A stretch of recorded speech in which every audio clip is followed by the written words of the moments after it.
Hello again from my front porch. My front porch, huh? It's good to be back. Yes. I would have actually done one of these sooner, but it was a busy weekend. I actually got a chance to sing National Anthem not once but twice for the Des Moines Buccaneers. It's a hockey team based here in Des Moines, and I have never had a chance to sing for them before. I have always wanted to. I've also never got a chance to sing for the Iowa Wild, the other hockey team here in Iowa, but that's a different matter. We'll deal with them some other time.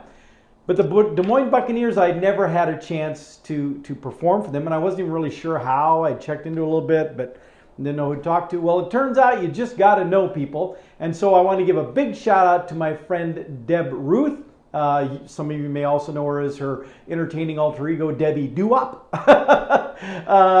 because she had the connections, and she lined me up with them, and because of her, the Buccaneers actually reached out to me and came to me and said, "So, hey, Paul, would you be available this weekend?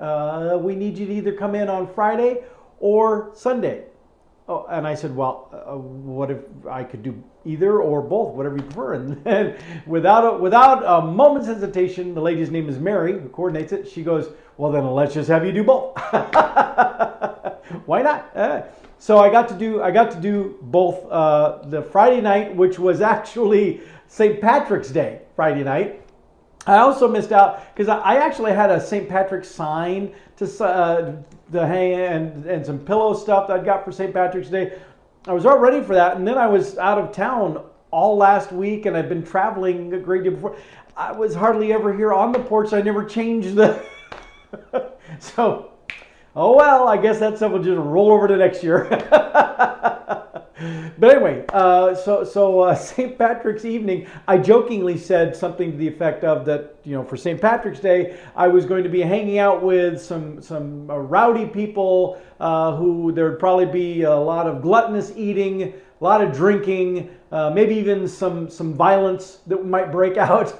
Yes, that's right. I'm celebrating St. Patrick's Day at a hockey game. And so... And it was a good time. It was fun. Both games were a good time. Although I have to admit the game Sunday was a little better because the Buccaneers won. When the team you're there to support wins, it's always a little bit better game. But as I said, it's my first time. It's not my first time at a hockey game, but my first time doing this for the Buccaneers and actually for being at one of their games. And I tell you, it was a wonderful experience. I just got to say, it was absolutely wonderful. The staff. I've been now to several events, different sporting events, things at Wells Fargo Arena, which is good. I'm not putting it down, but it's a very big arena feel to it. The Des Moines Buccaneers arena is much more intimate, much cozier, much more. What I'm fishing for is feels more at home, feels more, just small, and there's nothing wrong with it. In fact, it was kind of fun. It was kind of cool to feel like you're in this more exclusive kind of little thing compared to Wells Fargo Arena, and the fans at hockey are so different than the fans at any other sporting event that I've ever attended. Because there are some of the things where like basketball, for example, is one that keeps coming to mind. Where if you're there and you're a fan and you're making comments, you're getting loud and obnoxious, they'll kick you out. It happens in other sports too, I'm sure, but basketball is where we tend to hear about it happening most of the time. And yet here at the hockey games, these fans are just horrible. I mean, they banging on the plexiglass, yelling at the refs and at the teams, and the things they're yelling. It's like, wow. Nobody stops them. It's all part of the experience. And I had a great time. And Mary, the coordinator person who invited me to come in, she seemed to indicate she thought I did a good job and that she would call me again. I really hope she does because I did. I enjoyed it. It's a lot of fun. Now, we're going to shift now to talking about me actually doing the anthems there because I'm going to give you the video clips. You're going to get a twofer. I'm going to give you both performances, just for your reference. Now, I had what I call my anthem posse. I've started using that phrase because when I go to these different events, I'm always trying to find the people who are going to go with me. And oddly enough, sometimes I'm not very successful. It's like I have these free tickets to this sporting event, but the only caveat is you got to be there early. You have to be there on time to hear me sing. Because if you're using one of my tickets that I'm getting for singing National Anthem, you got to be there to hear me sing National Anthem. If you want to leave after that, I don't care. But you can't show up late and use my ticket. No. This is a requirement. Whether you like it or not, you've got to listen to me sing. But sometimes the dates of these things, the scheduling, they just don't work out for people, and so sometimes I have trouble. So if you've never been part of an anthem posse at any of these events, but you would be interested, drop me a note. Let me know, so that I know, because sometimes I'm not even sure who to reach out to. I don't know who would be interested in this kind of stuff. And I know it's always a question of availability. Sometimes there are people who would really love to, except they've got this going on. Get that, totally understand. And so the situation that I had with this time was I had two events going on. One Friday night, which was St. Patrick's Day evening. Needless to say, there were a lot of people who were unavailable to go to the hockey game because they had other plans. Okay, whatever. So Friday night, my anthem posse consisted of Lisa and her daughter Sophia, and then one of Sophia's friends, Brooklyn, one of her best friends, and Brooklyn's mom, Hillery, who is a friend of Lisa's. That works out well. And so it was just the five of us that made it Friday night, and we had a good time. And Lisa recorded my anthem video. And so here you go. Here's me doing the anthem for the very first time at the Iowa Buccaneers on the Friday night of St. Patrick's Day this year. Stand and remove your hats. Direct your attention to our American flag as we honor this great nation of ours and those who protect our freedom. As Mr. Paul Smith proudly sings our national anthem.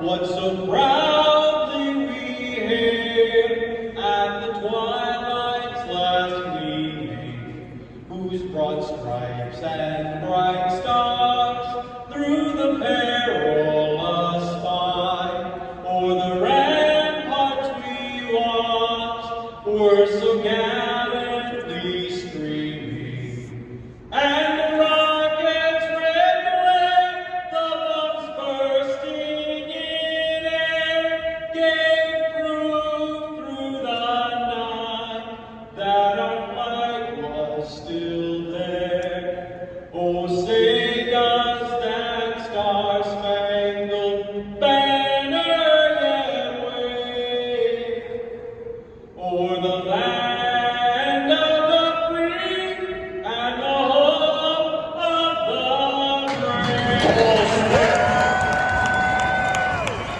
brave. See what I walked off the ice, off the rug that was on. Thankfully, they rolled this rug out, so I don't have to walk out on the ice and whoop. I'm sure that would be very amusing to watch, but I'm glad I did not have to do that. Was not subject to do that. Anyway, so they roll this rug that goes out, and then I walk out and stand out on their logo way out on the far end of the rug, and I was fine. So that all worked out. But I when I was walking back in, I was kind of kicking myself because I listened to that and I think, oh man, there was a couple of spots in there that I did not, because we're always our harshest critics. But then all the way back to the seat, I had all these people, including the announcers and stuff. When I was walking by, everybody's like, hey, that was a good job, that was a good job, that was a good job. And then I find out from Mary, the coordinator lady, that I'm only the second male who has performed the national anthem for them this season. And it's like, oh, okay. So I'm sure that the vocal quality stood out a bit. But I find that people just generally appreciate that I just do it straight, that I don't do the flourishes, the Whitney Houston-ish, hey, everybody, look at me. That I just sing it with conviction and with respect. and with pride. I do. And so that was Friday night though. And then, as I said, they unfortunately did not win the game. It was a score of 0-1 with the Buccaneers being on the wrong end of that score. But they were wearing some pretty cool jerseys or they call them sweaters, I guess, in hockey, that featured their pirate mascot or pirate image logo, but dressed up like a leprechaun with, beard and the green hat and stuff. And then they apparently auctioned those after the game. We did not stay around for that and buy one of those, but we had a good time. So then Sunday comes along, and now Sunday it's an afternoon game, 3 o'clock in the afternoon. And so Lisa was not able to join me at that game. So I had a whole different Anthem posse for Sunday. Now let's see if I can remember everybody who was there. I got to start with my son Alex, because he was there. Alex and his girlfriend Natasha, the two of them were there. So I got to start with them. Then my bestie Tarah, she was there. Then Steve Roberts and his wife Kristy Joe and their friend Nancy, all three of them were there. My buddy Tom from who I connected with initially through the Filipino group, but now I just like hanging out with him. He's another one of those balding white guys that in fact the Filipinos kept confusing us. They'd call us each other's names because they apparently to them all us balding white guys look alike. I don't know. And then also my good friends Charles and Tanya, they showed up. They were able to make it out as well. So I had a full group of 10, with myself included, in my Anthem posse, my entourage, if you will. And we had a great time at that game. There's a lot of fun. Fortunately, some of our group actually did understand the game of hockey and was able to explain some stuff to those of us who were not as well informed. And so that was good. A little educational experience. And as I said, they won. They won that game 2-1. So that was nice too to see that happen. But that it had to go into sudden death or whatever they called it, overtime, whatever it's called in the world of hockey. I don't remember that.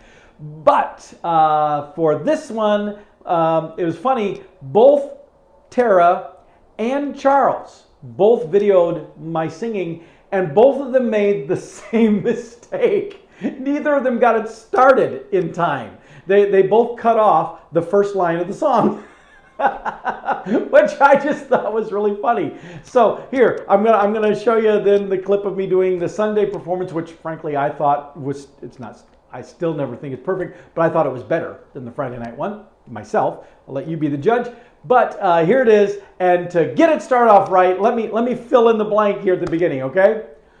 Oh, say, can you see By the dawn's early light, what so proudly we hailed at the twilight's last gleaming, whose broad stripes and bright stars through the perilous fight, o'er the ramparts we watched, were so gallantly streaming, and the rockets' red glare, the bombs bursting in air, gave proof through the night that our flag was still there. Oh, say does that star-spangled banner yet wave o'er the land of the free and the home of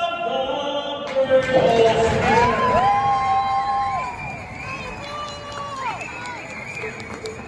So there you go. There's me singing it Sunday, and I thought it was kind of amusing that I told Tarah, I said, well, you cut off the beginning where they say my name. Here's Paul Smith, and you cut that off, but you left on all that applause at the end. Hey, thank you very much. But seriously, I had a great time. I did not realize I enjoyed hockey as much as I do. Hockey is a very fast-paced game. It's actually now I enjoy singing for the Iowa Cubs. In fact, this year will be my 19th year singing on their field and singing for them. So I'm excited for that, and I'll be sharing more about that as that date rolls closer. But baseball can be slow. It can kind of drag on, especially if you have two really good, equally matched teams. it can seem to kind of drag a bit. Not as bad as golf. Golf to me is really painful to watch. It's painful to play too, but it's painful to watch. And then like NASCAR, if you enjoy NASCAR, good for you. I don't see the appeal. I just watch and I just see these cars zipping by and going around and around. I'm like, unless there's an accident or a crash, it's like, well, what's the point? I'm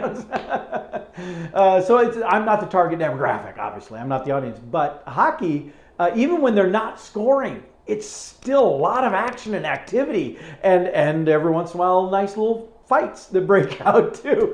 And man, those people get slammed up against the plexiglass. They get knocked to the ground. We even saw a referee get pummeled on Sunday. So it's funny because Tarah had just a few minutes before said, what happens if a ref gets knocked down? We're all like, oh, I don't know. And then it wasn't less than 5 minutes after that, poof, his ref gets plowed over. Well, now we know, nothing. Nothing happened. But anyway, it was a good time. I look forward to being back with those folks again. I look forward to just singing the anthem again. I've got some other stuff scheduled coming up this year as well. And as I said, I'll tell you more about that as it gets closer. But I want to give another big shout out to my friend Deb, who helped me get it all set up, and a big, huge thank you to all those who comprised my anthem posses for the two hockey games. Your being there to help support me does really mean a great deal. And so I thank you sincerely.